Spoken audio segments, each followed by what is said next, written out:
Olá a todos, bem-vindos à mesa de hipertensão porta não cirrótica. Meu nome é Eduardo Sica, obrigado pela coordenação, pelo convite para a gente organizar essa mesa sobre esse tema.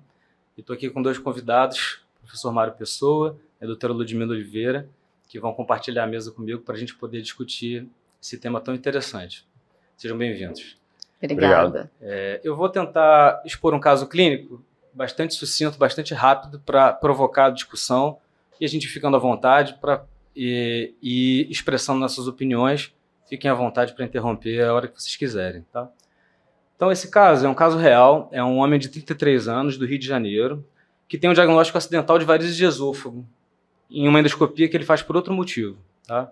Não tem relato de hemorragia, não tem nenhuma complicação que faça a gente pensar em cirrose, e de história pregressa é uma história bem relevante. Ele é um HIV positivo, diagnóstico recente, tem hidradinite suporativa, já teve uma vasculite por IgA e usa terapia antirretroviral, tá? Com drogas mais modernas. Tem uma história familiar bastante relevante, com pai e irmão falecidos de hemorragia varicosa em idade precoce, e uma história social que não é relevante, tá? Sem consumo de álcool ou outras substâncias. Tá? No exame físico, chama só atenção uma esplenomegalia bem volumosa, de resto, nada digno de nota. Laboratório é uma bicitopenia, uma bilirrubina aumentada às custas da fração indireta e uma hipergama-globulinemia. Tá? De resto, tudo negativo. A endoscopia, de fato, com varizes de esôfago e um ultrassom com Doppler de porta, mostrando, além de um fígado com aspecto de hepatopatia crônica, sinais francos de hipertensão porta. Esplenomegalia volumosa, uma porta aumentada, esplênica também, sem trombose do sistema porta. E a elastografia nos traz uma rigidez de 9,5 kPa. E aí, vamos passar a palavra para vocês. Qual seria o próximo passo, né, do ponto de vista assim, da propedêutica diagnóstica? Né? Indicar biópsia, fazer outro método de elastografia, medir o gradiente de pressão venosa hepática, ou a gente só seguiria esse paciente do ponto de vista clínico? Vamos começar pelo professor Mário. O que o senhor pensaria? Olha, essa sessão é bem interessante porque, na verdade, nós temos mais perguntas do que respostas com esses pacientes. Você está apresentando um paciente que, eventualmente, pode ter duas causas aí, pelo menos que a gente conhece, que possíveis de causar essa hipertensão portal não cirrótica. É um paciente, você falou do esquema retroviral atual dele, mas a gente sabe que provavelmente, se ele tiver um diagnóstico mais antigo, talvez ele tenha usado um outro esquema anterior. Isso é muito importante, porque a gente sabe que esquemas anteriores com DDI, stavudina, são drogas que, sabidamente, podem causar esse tipo de doença vascular hepática, com hiperplasia nodular regenerativa e hipertensão portal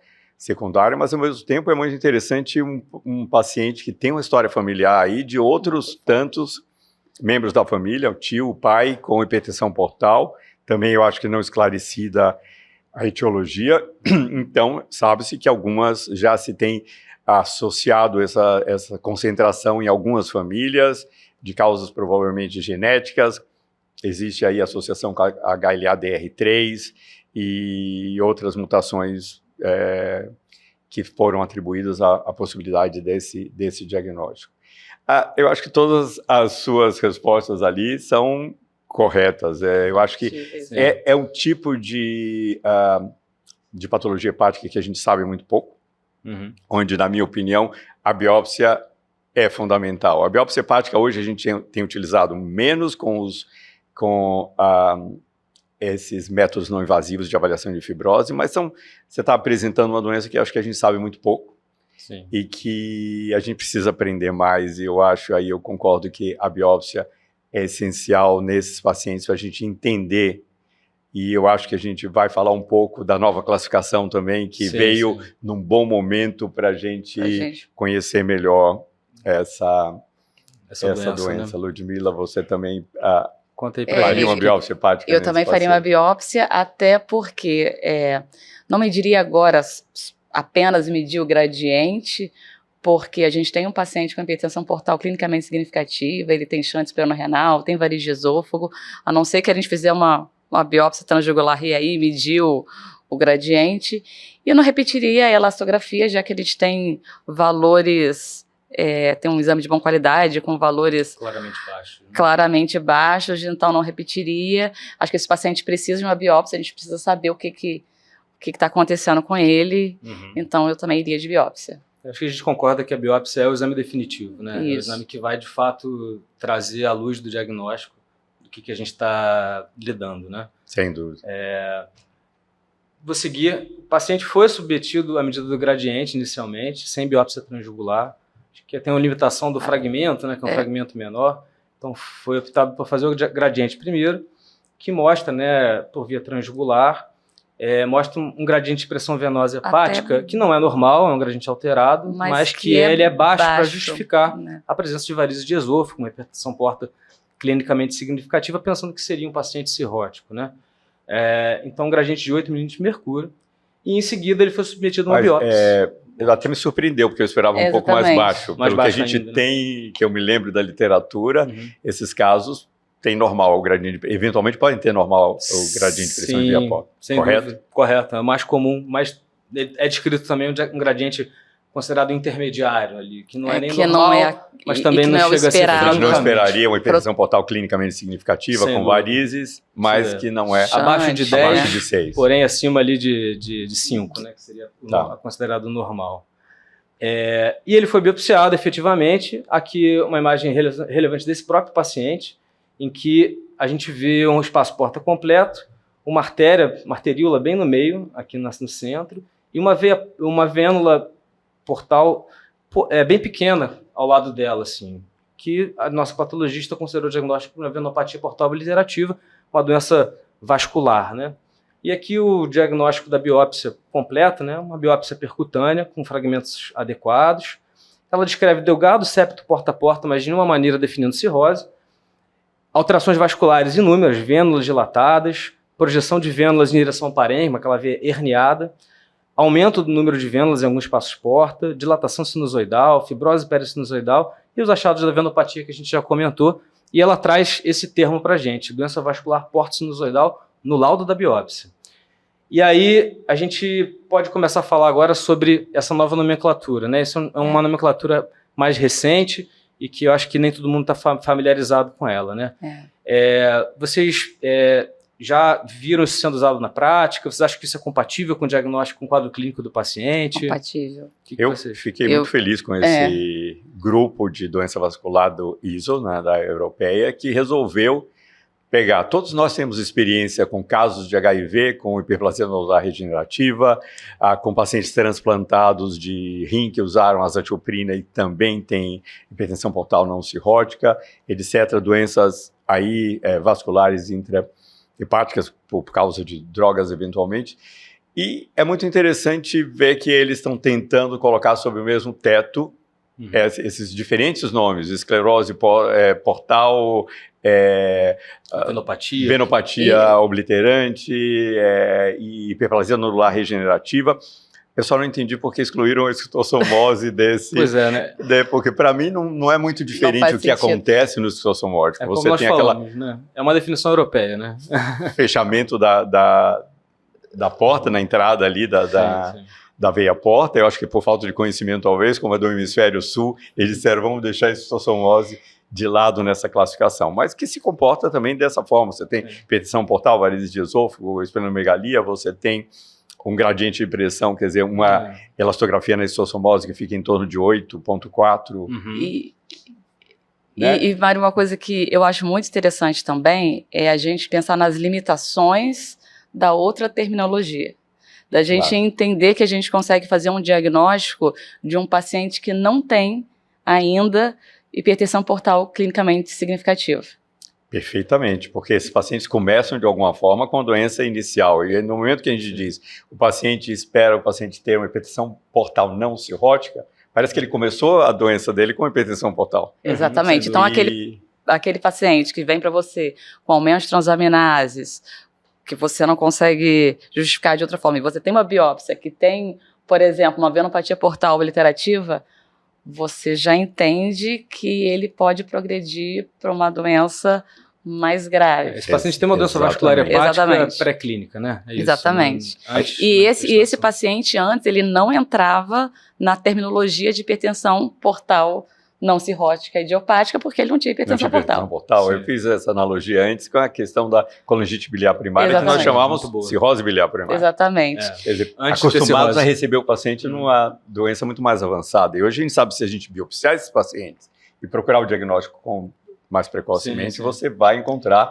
os pacientes com colangite biliar primária sem cirrose. Sempre que a gente tem uma nomenclatura que tem o não no termo, mostra que a gente sabe pouco sobre aquilo. Exatamente. Né? Está com uma próxima doença hepática gordurosa não alcoólica, né? Exatamente. Está definindo ela, excluindo outra coisa, mostra que a gente está um pouco obscuro Ela excluía a trombose via porta, que às vezes é uma consequência da doença vascular porto-sinusoidal, e ela excluía pacientes com outras doenças.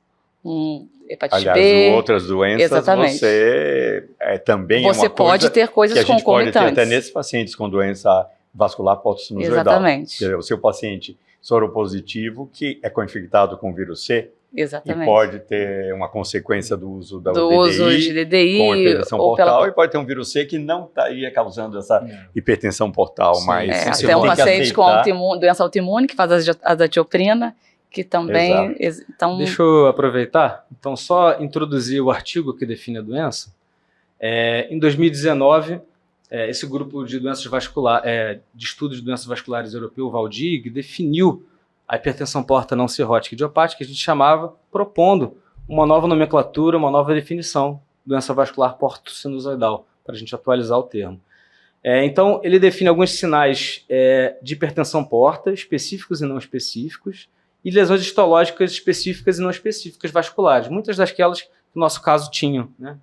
Então, só para a gente pontuar, as lesões histológicas típicas seriam a venopatia, que a gente acabou de ver, a hiperplasia nodular regenerativa, que o professor Mário até comentou, e a cirrose ou fibrose septal incompleta, que é um termo um pouco mais obscuro, mas que eles incluem aqui sobre esse guarda-chuva. E aí a gente tendo uma biópsia boa, né, a biópsia mandatória para o diagnóstico, como a gente até já tinha comentado, com um sinal específico que exclua a cirrose e com um sinal específico de hipertensão portal, basta a gente dizer que ele tem doença vascular porto-sinusoidal. Ou então, se ele tiver uma lesão histológica específica, mostrando que ele não precisa ter hipertensão porta para chegar no diagnóstico. Ou então a combinação de dois sinais não específicos, histológico e de hipertensão porta.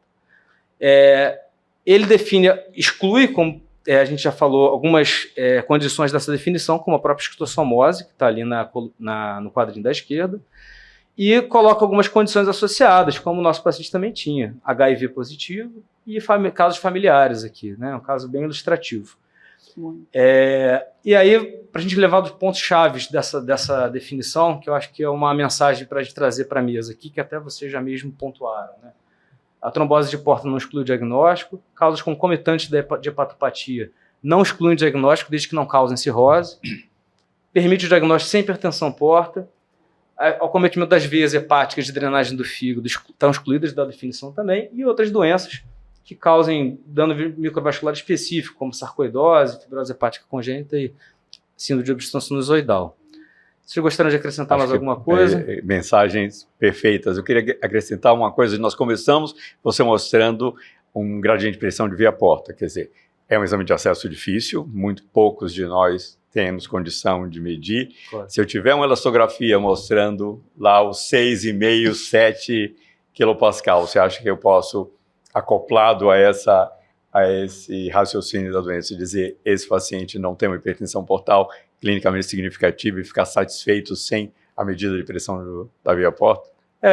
Acho que o exame definidor é a biópsia. O gradiente, eu acho que ele é um método que traz informações a mais, traz uma informação nova, sendo uma doença que a gente sabe tão pouco, qualquer informação adicional pode ser útil até para a gente corroborar e afirmar que o diagnóstico é esse mesmo. Mas o exame definitivo realmente é a biópsia hepática, que é mandatória até pela própria definição aqui que eles colocam, né?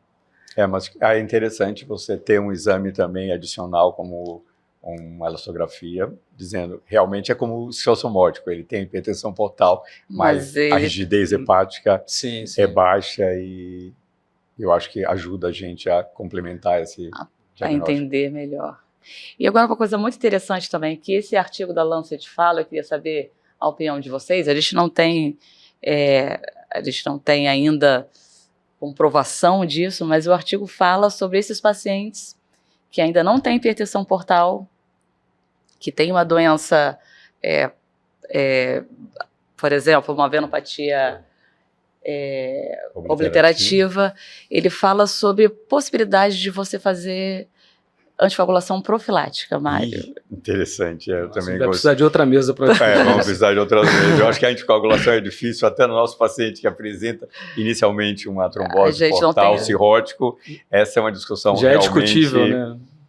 Exatamente. Porque... Eu acho que isso aí é uma avenida, assim, para a gente pensar num eventual tratamento, uma vez que a gente tem o diagnóstico. Mas eu acho que tá em aberto, é importante, só para pensar em perspectivas futuras, a importância de a gente entender sobre essa entidade. Claro. Que a gente precisa entender para pensar em perspectivas futuras mesmo. Então, a ideia do grupo de colocar todo mundo dentro de um mesmo grupo, sobre o mesmo teto, eu acho que é bem interessante, até para se desenhar estudos, né? Sim. Onde a gente vai conhecer melhor a história natural e até como manejar esses pacientes mais precocemente para não chegarem ao ponto de desenvolver a hipertensão portal, né? Acho que é isso. Então é isso, gente. Muito obrigado aí pelas opiniões, por terem compartilhado a mesa aqui comigo. Espero que o pessoal aí possa tirar proveito. A ideia foi excelente. Eu acho que obrigado também pelo convite. Obrigada, gente. Gostei muito de estar com vocês. Tchau.